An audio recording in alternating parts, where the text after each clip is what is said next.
India is a land that has carried the weight of thousands of years of civilization, a country that gave the world numbers, philosophy, yoga, and enduring traditions. But what happens when tradition, instead of guiding progress, begins to chain it down? What happens when the pendulum of culture, swinging between the past and the present, no longer moves forward but back and forth in endless hesitation? This is not a story of triumph.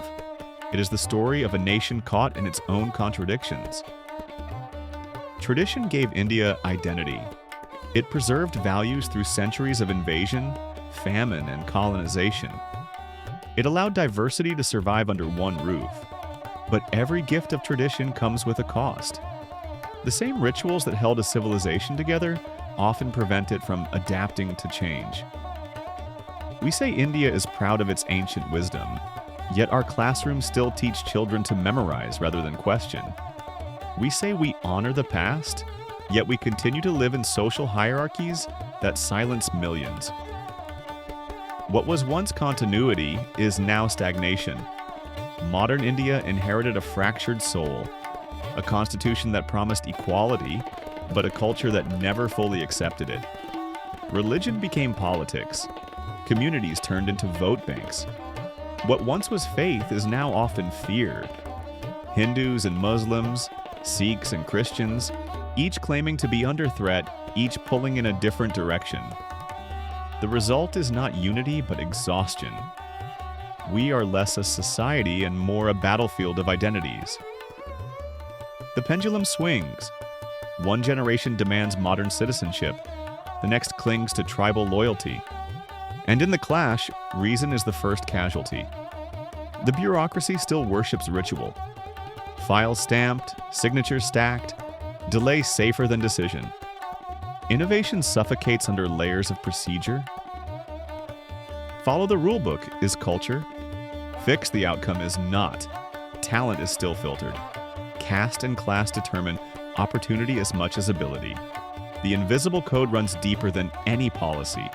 Students drop out, voices go unheard, futures dissolve quietly. Half the nation is left behind.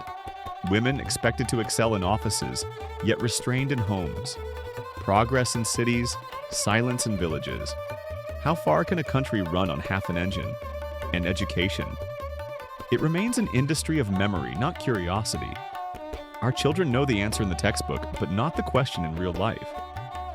Science becomes superstition. Knowledge becomes repetition. The saddest truth is that culture no longer inspires, it entertains. And entertainment itself is broken. Bollywood, once a mirror of national aspiration, has collapsed into noise. Endless remakes, hollow spectacle, safe formulas. The courage to challenge has been replaced by the hunger to survive. News media is no different. Once the watchdog of democracy, it now barks only when ordered. Shouting matches replace debates. Anchors perform, citizens consume, and truth is drowned in volume. Even digital culture offers no escape. Influencers trade outrage, not ideas. The collapse of credibility is complete. B.R. Ambedkar once said, "Cultivation of mind should be the ultimate aim of human existence." But India has chosen another path. We cultivate ritual, not reason. We cultivate spectacle, not substance. The pendulum swings endlessly, but never forward. And perhaps that is the tragedy.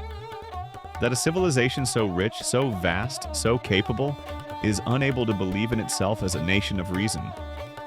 The pendulum is stuck, not in balance, but in paralysis. India, the oldest civilization still breathing, may yet find its way. But at this moment, it is trapped. A culture that once illuminated now blinds. A society that once questioned now shouts. A nation that once dreamed now drifts. This is not progress. This is not decline. It is something worse, a permanent pendulum moving endlessly but going nowhere.